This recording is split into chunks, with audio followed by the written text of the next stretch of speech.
Hi, my name is Isaac Wilson, and this is my presentation on the globalization of politics. So, what do I mean by the globalization of politics, you're asking? I think that it's impossible to deny that the advancements in technology and the capabilities of the internet have inspired drastic change all over the world.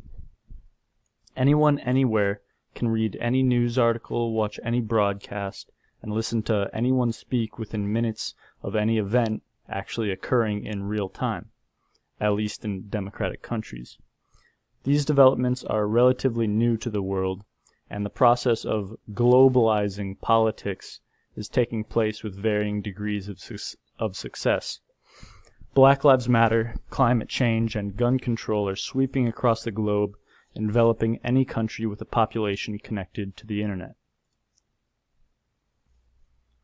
Ultimately, I think this is a good thing. It's going to usher in a new age of enlightenment for the whole world, where knowledge, political movements, and even emotions can be broadcast to and debated among millions of people around the planet.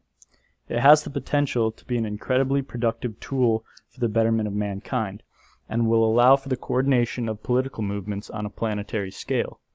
For now, we're still bumping into some of the issues dealing with intercultural communication.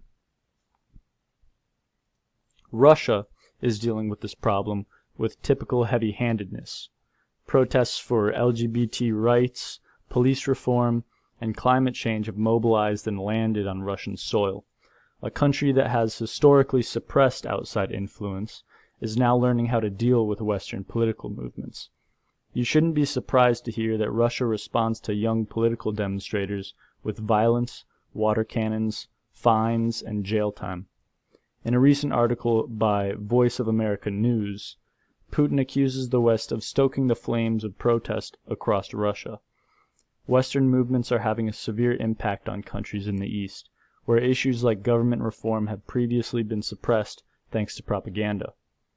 How the Russian government responds to these movements is entirely up to them, but it is clear that they are placing the responsibility of these developments at the foot of Western powers like America and Europe. Putin claims that the West is attempting to weaponize, quote, exhaustion, frustration, and dissatisfaction, end quote, resulting from the COVID-19 pandemic in the Russian population, in an attempt to lower their standing as a capable global power. And he's not alone. In a recent New York Times article, the President of France, Emmanuel Macron, has pointed sharp criticism at American institutions for encouraging the ethnicization of the social question, leading to, quote, breaking the republic in two, quote. France, as we've seen in previous class readings, is struggling to integrate its population of Muslims, North African migrants, refugees, and ethnically French citizens. Conflict and violence between these groups was common enough already, but with the French political climate receiving more and more influence from America, combined with the anxiety and dissatisfaction surrounding the pandemic, tensions are boiling over. Activists are preventing university guests from speaking, protesting plays that include the wearing of masks and dark makeup by actors, calling for the removal of paintings featuring offensive black caricatures, and protesting in the streets against police brutality, all on the heels of a series of devastating Islamic terrorist attacks last fall. The French government is overwhelmed and exhausted. Macron's education minister officially accused American campuses of being complicit, quote, being complicit with terrorists by providing the intellectual justification behind their acts, end quote. Supporting him were 100 prominent French scholars who wrote an open letter in Le Monde.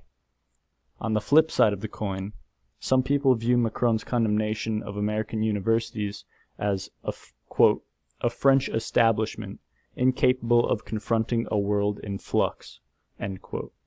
A government reeling in the aftermath of terrorist attacks and unrest, looking for someone else to direct the blame onto. Whatever the case, France's handling of American political theory will impact Europe greatly in the future. These two countries have handled the globalization of politics very differently in some ways, and similarly in others. Both have struggled against it, reluctant to submit to the crashing wave of young demonstrators, and both have claimed America is the one to blame for the unrest. While Russia takes a more physical response, France takes an academic one. Russia has much fewer terrorist attacks than France, and France's population is much more in tune with Western globalization. Both countries will soon be products of change in these new times, and the way I see it, they'll either sink or swim. Thank you for watching. This is my bibliography.